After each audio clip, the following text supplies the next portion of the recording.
Halo teman-teman, aku udah lihat klarifikasi dari Mr. Aiden ya. Aku pengen bedah klarifikasi ini. Semoga teman-teman juga bisa bantu mikir ini cerita siapa yang kita bisa percaya. Karena cukup panjang poin-poin yang aku tulis, aku sambil baca ya. Coba deh, tolong kita lihat ini secara di pihak netral. Gini, Aiden bilang dia ingin melindungi mental anaknya.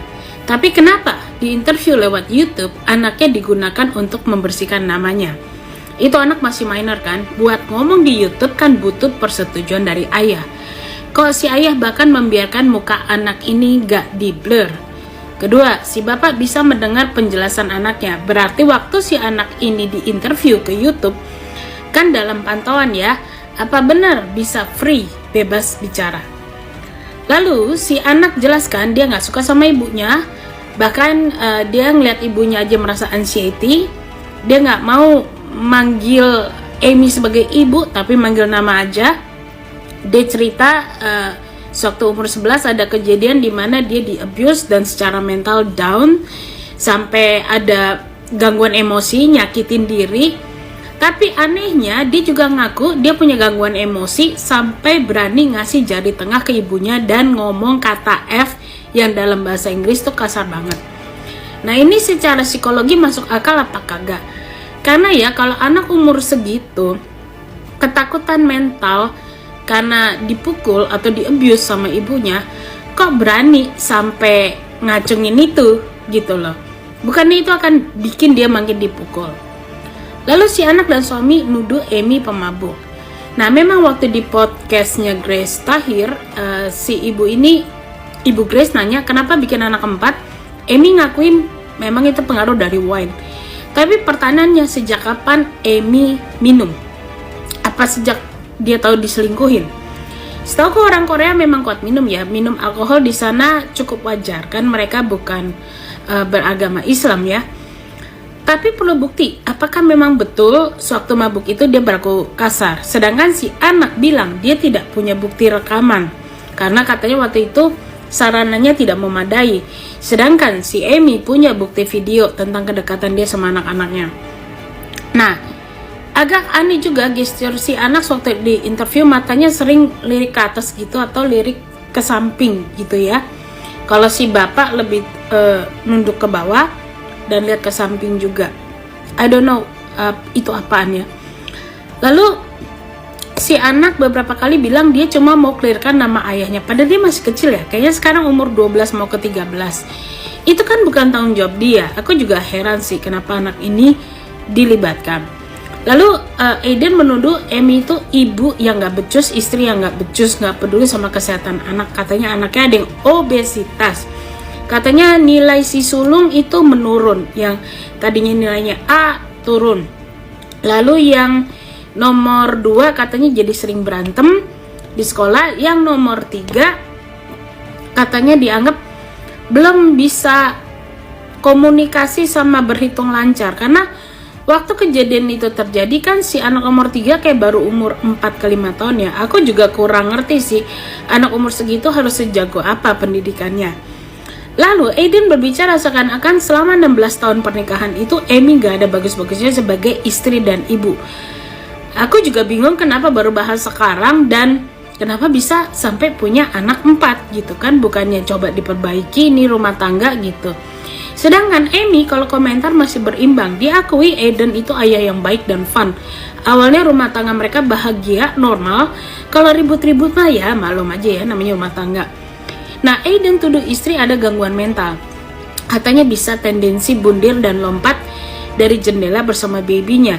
Makanya dia suruh ART-nya menjaga balkon. Tapi anehnya, waktu dia mengusir istri dari rumah, dia suruh istrinya ke apartemen. Bingung kan? Lalu Aiden bilang dia sangat sibuk sebagai CEO. Apalagi kan company dia tuh gede banget ya. Tapi dia bilang dia yang ngurusin anak-anak. Kayak masak, kasih vitamin, dan sebagainya. Nah ini aku mau tanya, jadi selama 16 tahun Bu Amy nggak ngapa-ngapain itu sebagai istri dan ibu? Bingung. Lalu Aiden tuduh Amy menyalahgunakan uang dia untuk suap semua orang agar melawan dia. Nah setahu gue Amy tuh punya perusahaan ya, punya bisnis cukup bagus. Dan dia kan orang Korea ya, setahu aku orang Korea kalau udah independen punya karir bagus, apa iya masih sebegitunya bergantung sama uang suami? Dan kok bisa ya sampai seluruh orang yang even Mr. Eden udah sewa gitu kayak Devina bisa berbalik melawan Mr. Eden. Bahkan Mr. Eden sampai harus mecat seluruh ART-nya yang memihak kepada Amy. Nah di menit 30:14 Aiden bilang dia tahu Amy butuh si bayi. Tapi tadi kan bilang katanya Amy nggak suka jadi ibu, tapi sayang bayi. Lalu Aiden juga bahas bahwa kemungkinan ini bukan anak dia, tapi dia merasa wajahnya mirip. Tapi ditanya kenapa nggak mau tes DNA, dia bilang itu nggak penting, yang penting mau nyelamatin si bayi. Nah, kalau itu bukan darah dagingnya, ini kan jatuhnya penculikan. Karena Anda nggak berhak bahwa bayi itu dipisahkan dari ibunya, baru 4 bulan loh. Lalu Aiden juga keceplosan bilang, sampai orang tuanya sendiri membenci dia. Ini agak aneh nggak sih? Orang tuanya malah mihak ke si menantu. Lalu Aiden bilang dari tahun lalu tuh sebenarnya udah mau cerai. Tapi entah kenapa malah bikin anak toh. Agak bingung sih, tapi dia bingung kenapa istrinya bisa hamil. Istrinya kan lagi minum pil anti kehamilan katanya. Nah yang aku lebih bingung lagi, katanya Mr. Eden tuh tipe orang yang kalau hire orang selalu background check. Tapi kok dia bisa hire TE ini sebagai personal assistant? Anda tuh CEO dari company yang besar dari Singapura gitu ya. Kok bisa kualifikasi PA-nya kayak gitu yang bahasa Inggrisnya nggak lancar? Aku aja yang mau kerja sebagai virtual assistant itu skillnya harus banyak loh. At least ini perusahaan Singapura harus bisa berbahasa Inggris gitu ya. Lalu Aiden kan ngaku dipecat sama perusahaannya ya, DP World. Nah kalau dia dikenal sebagai kredibilitasnya CEO yang bener, masa bisa sih kompakan begitu para petinggi DP World memecat dia?